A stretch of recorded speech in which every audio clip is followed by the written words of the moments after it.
అప్పు వసూలు చేసుకోవడానికి. అప్పుకి ఆయనకు సంబంధం ఏంటన్నా? సంబంధం ఏంటా? ఆ సంబంధం ఏంటో మీ నాన్నగారు తేల్చుకుంటాం. అసలు ఆయన నా వల్ల ఎన్నో ఇబ్బందులు ఉన్నారు సార్. ఆ అప్పెలాగా నేను తీర్చేస్తాను సార్. ప్లీజ్ కొంచెం టైం ఇవ్వండి సార్. 2 సంవత్సరాల నుంచి చెప్తున్నారు ఈ మాట. ఎన్నిసార్లు మోసం చేస్తారా? నా మాట సార్. రేయ్, ఇప్పుడుగా నేను చెప్పినట్టు మీరు వినకపోతే ఈ కెరోసిన్ పోసుకొని మీరంతా కలిసి నన్ను చంపడానికి ప్లాన్ చేస్తున్నారని పోలీసులకు ఫోన్ చేసి చెప్తా.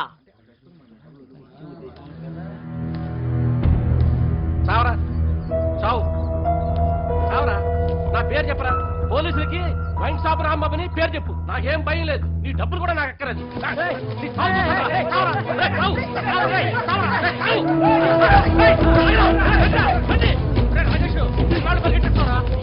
అయిపోయా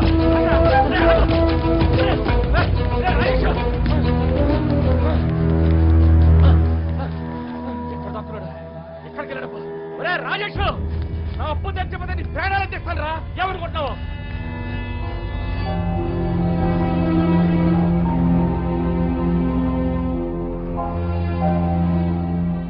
అవునా? అవునా? అవునా? అవునా? అవునా?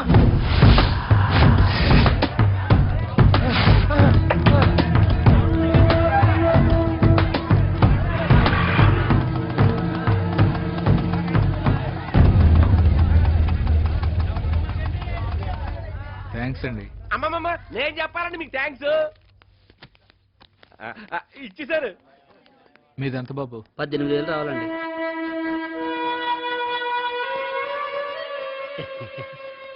వెళ్ళొస్తానండి.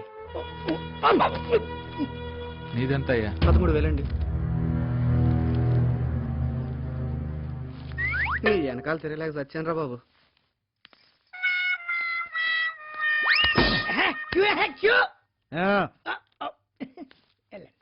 వెళ్ళొస్తాను మాస్టర్ అండి. రెండు మాస్టర్. రాజేష్, ఆయనకి ఎంత వాళ్ళు ఇచ్చి పంపించు. Sir sir sir sir sir sir sir మీరు రండి సార్. మీరు రండి సార్. మీరు వెళ్ళిపోతున్నారేంటి సార్?